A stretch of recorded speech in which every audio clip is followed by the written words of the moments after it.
Hi, from sunny Florida. Beautiful day, was out riding this morning. I'm back home now, going to do a little video on some coding using the GS911. You will notice I'm using a stable power supply. I use the Optimate Pro 1. It is critical, at least in my opinion, that you know that your power supply is not just a battery charger, but it's a legitimate, clean power source that will keep your battery, keep the system at a stable uh, voltage, uh, no voltage spikes, anything going funny when you are, at least in my opinion, coding into any kind of ECU or even the TFT or any of the modules. So we have that hooked up.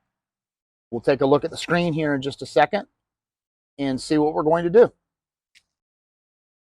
Okay, as noted in a previous video, we showed you how to hook up to the OBD2 connection with your 911 GS. You'll note, slide this over just a little bit, here you've got a simple USB connection. We're not using the Wi-Fi connection.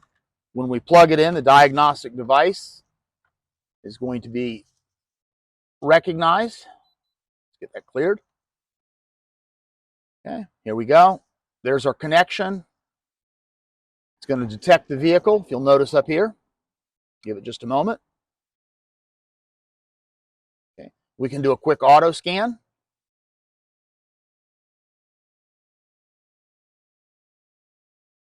This will bring up fault codes. It's also going to give you a build sheet for your bike, every option it was vehicle ordered with. That information then you can download. So you'll see here, it's got the auto scan software information, the bike information, the controller summaries. You'll notice obviously the bike's not running, so there will not be a response from the tire pressure monitor. Your engine controller information, okay, ABS brakes information. We come down, keyless information, instrument cluster, keep coming down. We've got all of that. And we can go here, if you'll see bike information, go vehicle order, click on that, and this will pull up everything your bike came from the factory with. And this is nice if you're buying a used bike, you can plug into it, pull this up, and you'll know if anything's been retrofit and exactly what you are buying. So let's move back out of here. You have a couple navigations I want to show you. You have here, which is simply back one screen.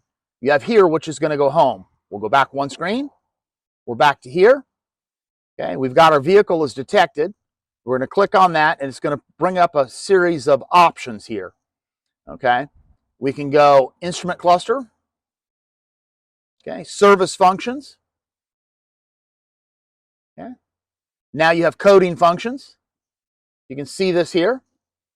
We go to coding functions. We have restore. If you've done a backup, if you let it do an automatic backup, you're good to go. This is on the configuration. This is actually one of my favorites, at least here in North America. Let it pop up, give it a minute.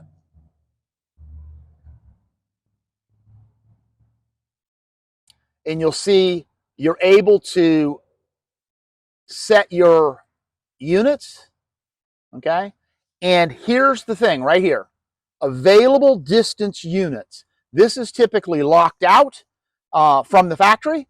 So you have, if you bought a bike in the United States, it will only allow you to have miles per hour and the imperial measurements. By coming here, selecting this, now you can have only kilometers, only miles, or obviously the best choice is going to be kilometers and miles. So you're crossing borders. Personally, I've crossed the Canadian border, I believe, 6 times this year.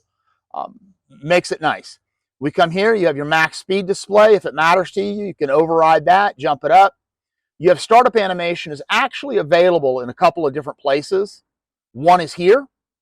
So we have all of the different choices. That's your factory GS screen if you're on a GS like I am. My favorite for me is the BMW Motard. I don't know if I said that right. We'll put it on R and let it come up here in a minute, and we'll show you that in another video.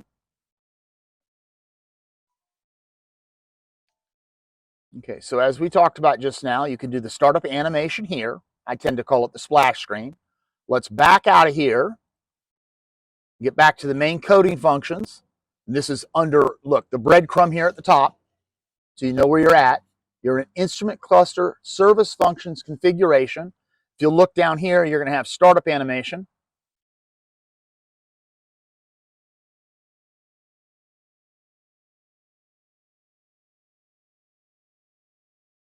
And now you have all of the available different startup animations that you could possibly use.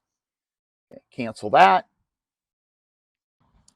As you noted during the video, we did change the startup animation, or is what I call the splash screen.